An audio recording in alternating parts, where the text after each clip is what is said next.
Alright, Nick, can you get a mic check? Hi, I'm Nicky. Welcome to Alpha. Life is busy. Every day we ask so many questions. What should I wear? What's the weather going to be like? What's happening today? How am I going to fit everything in? But then there are those bigger questions. Like, why am I here? Where am I heading? Is this it? Is there more to life than this? These are life's big questions, but there's rarely enough time to think them through properly. We all have different perspectives on the meaning of life and faith, and Alpha is an opportunity to explore life's big questions. This is a great place to come together and talk about them openly and honestly. I'm Gemma. I'm Toby. And this is Alpha.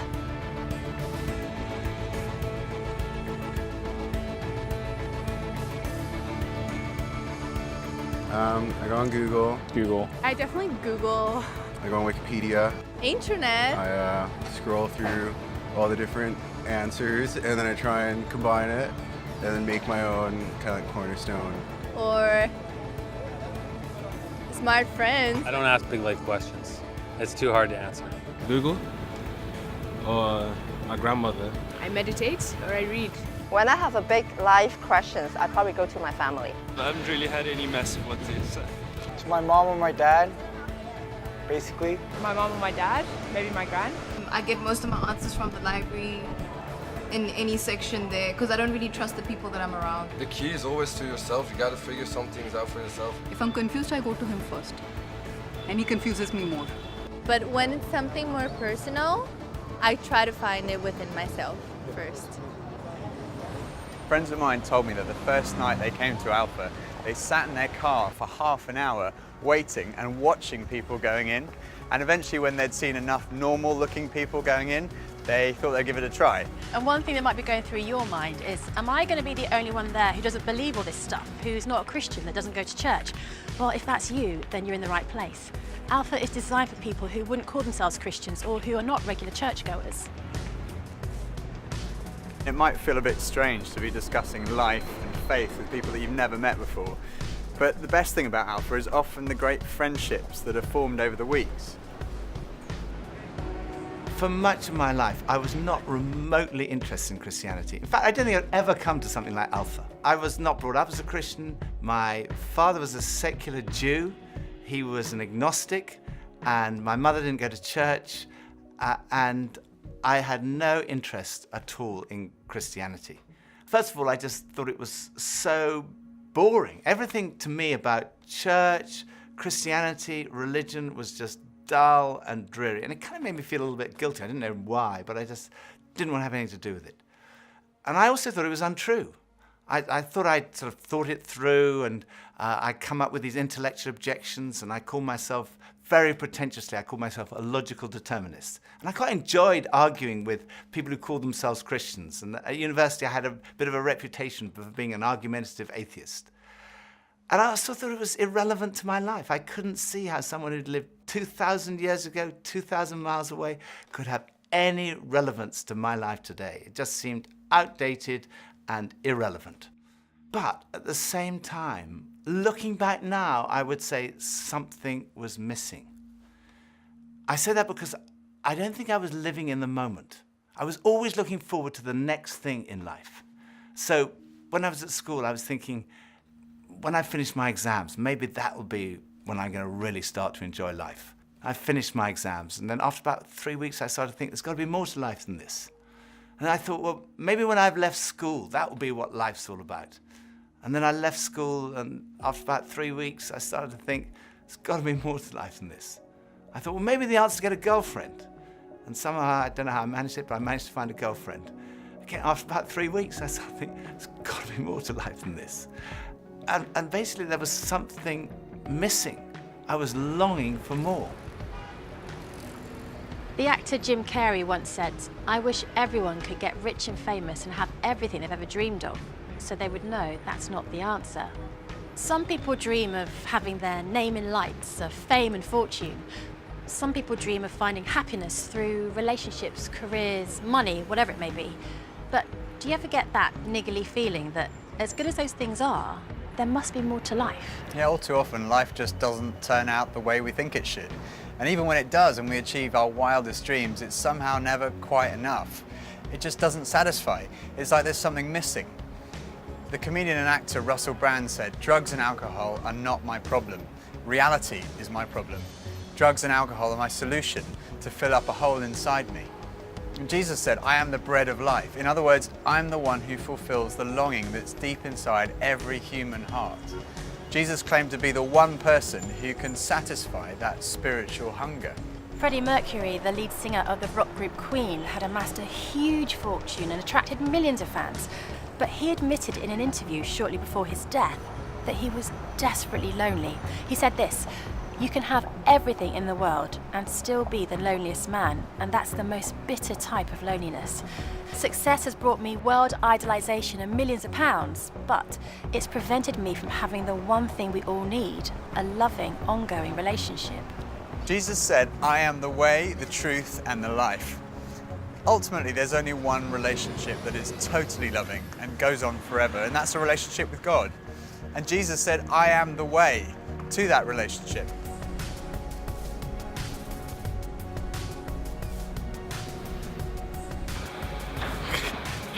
Maybe money?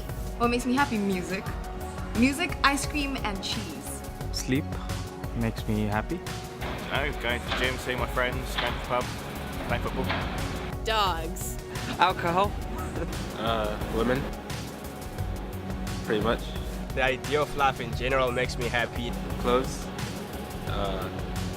Women. More to life than this. That's a really good question. I don't know, I can't tell you. I think we're supposed to learn a couple of things. There's nothing more. I'm still figuring that out, to be honest. No. Let's live in the moment. Absolutely. I strongly believe that there's more to life than this. No idea. Sorry. When I was about 17, I was sitting having a burger with two friends, and we were looking out the window and commenting on a few of the stores across the street, and I suddenly realized that I couldn't read any of the signs, even if I squinted. So I asked if I could borrow one of my friend's pair of glasses, and as soon as I put them on, I realized I could see everything, like colors, shapes, words. I was amazed at how everything was so clear. And I could see before, but now I could really see. And to me, that's the best way to describe the difference that Jesus makes. Jesus is the lens through which we see God. And he's also the lens by which we see the world in a totally different way. Jesus said, "I am the truth." Some people's response to a Christian might be, well, it's great for you, you found meaning and purpose in your life, but it's not for me. But when you think about it, that's not actually a logical position, because if Christianity is true, it's of vital importance to every one of us. And if it's not true, it's not great for us, because it means we're deluded. C.S. Lewis was one of the great intellectual giants of the 20th century, probably best known as the author of the Chronicles of Narnia. He said this, "Christianity, if false, is of no importance, and if true, of infinite importance. The only thing it cannot be is moderately important." I come from a family of lawyers, so naturally I wanted to look at the original documents and sources. I never really looked at the evidence before, and I was astonished at how much evidence there is for the life, death, and resurrection of Jesus. For me, it was through reading these documents that we find in the New Testament that I came to the conclusion, it's true. One of the last cases I did as a lawyer was in the Court of Appeal in front of Lord Denning, an absolutely brilliant mind, perhaps the greatest judge of the 20th century. He said on one occasion that his Bible was his most tattered book in his library. He'd examined the evidence really carefully, and he came to the conclusion, it's true.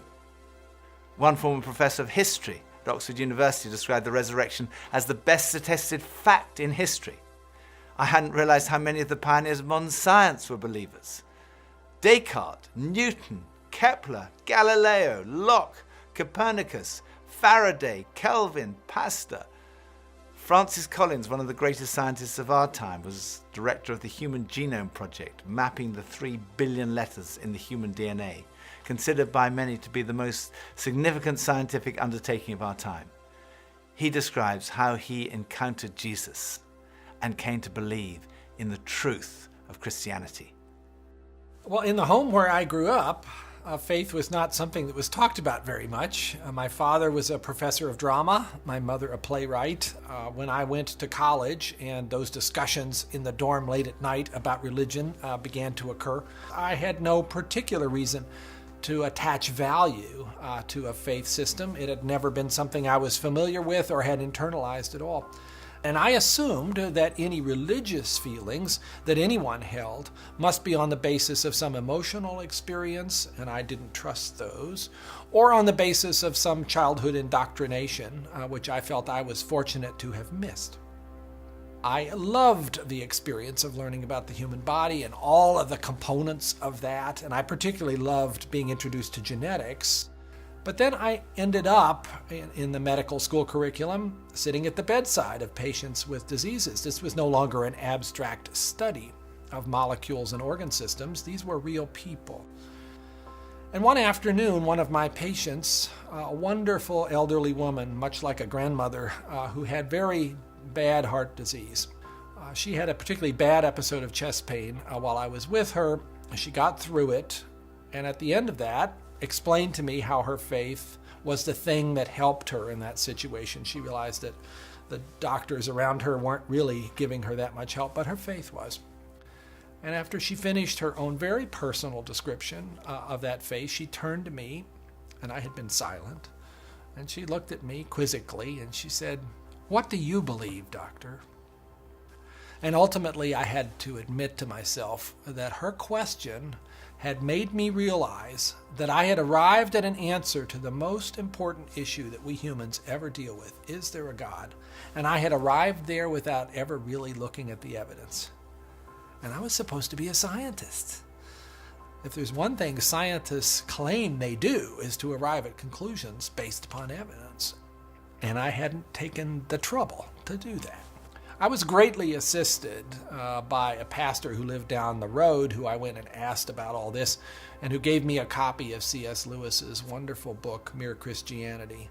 Because here was an Oxford scholar, a prodigiously developed intellect, who had traveled the same path. Within those pages, I realized for the first time that one can come to belief on a rational basis, and that in fact, given the many pointers that one sees around oneself in terms of the universe and it having a beginning, and its fine-tuning in terms of the way in which all those constants that determine the behavior of matter and energy seem to have been set just in a certain very precise range to make life possible.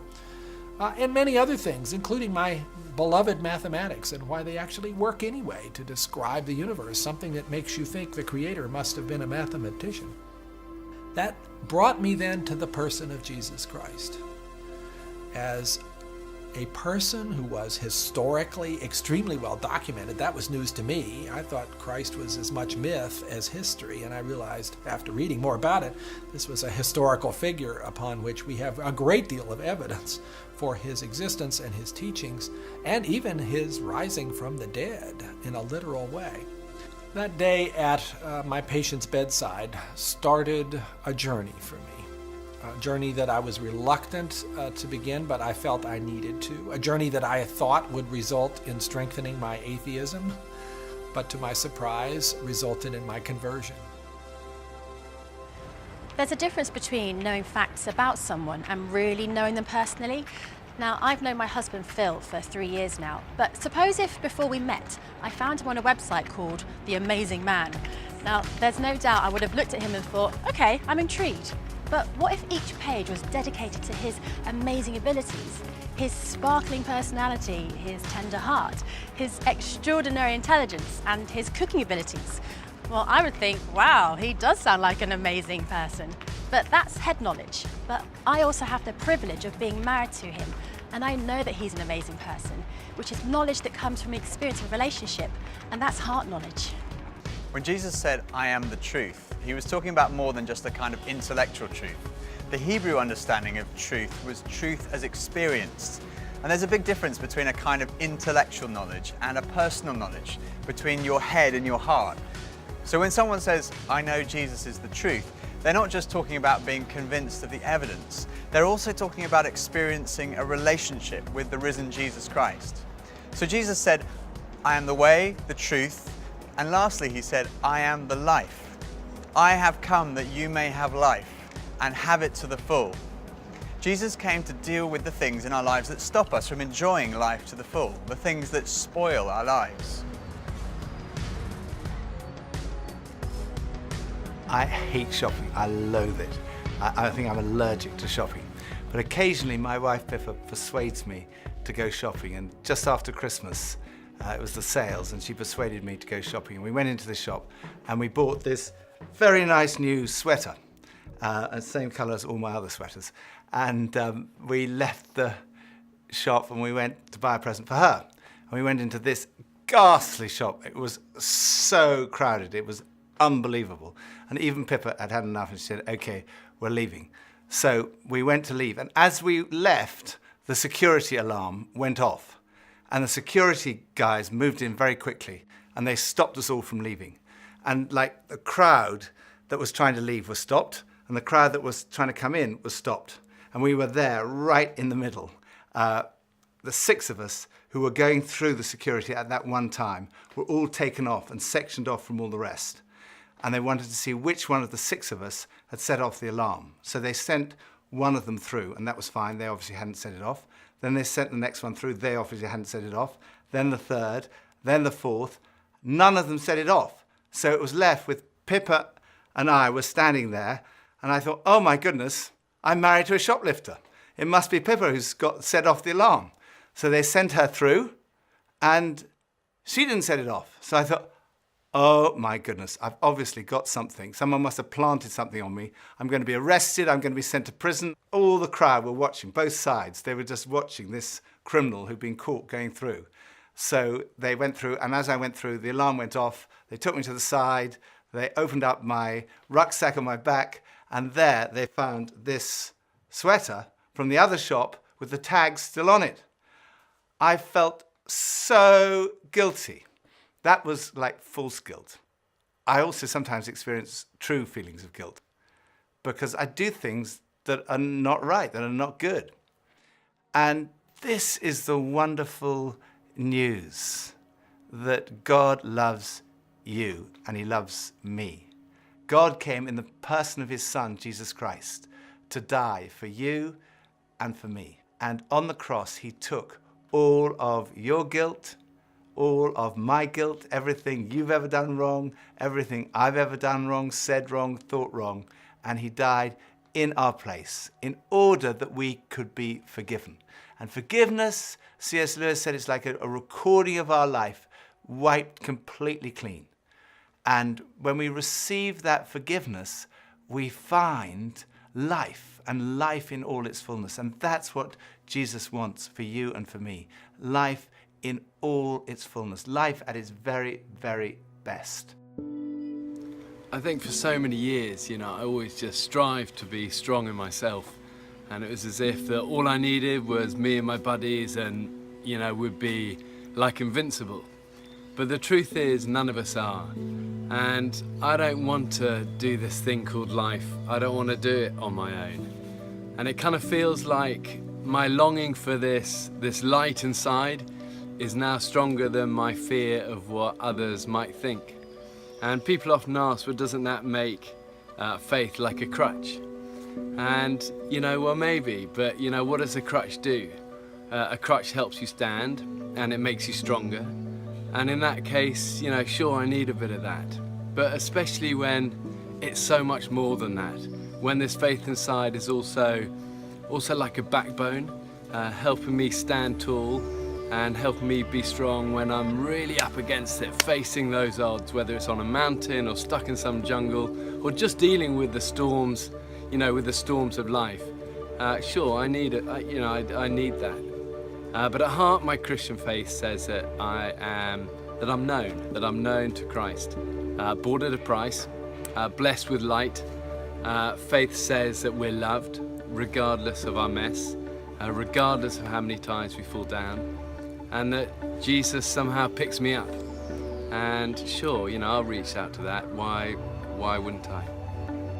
I used to think Christianity was boring, untrue, and irrelevant. But when I read about Jesus, I realized he was anything but. Jesus said he's the way to God. He's the one who brings meaning and purpose to your life. He said he's the truth. He said he's the life, that true fulfillment is found in a relationship with God through him. Alpha is a place where you can be yourself. You can say what you think and challenge everything. No question is too complex or too simple. And what your point of view is as important as anyone else's. And over the weeks ahead, we are going on a journey together, an adventure to explore the questions of life, faith, and meaning. Think of it this way. If you live to be 70, you're going to spend 20 years and 3 months asleep, 10 years and 5 months watching TV, 5 years and 9 months in some form of transportation, 7 years and 6 months eating and drinking.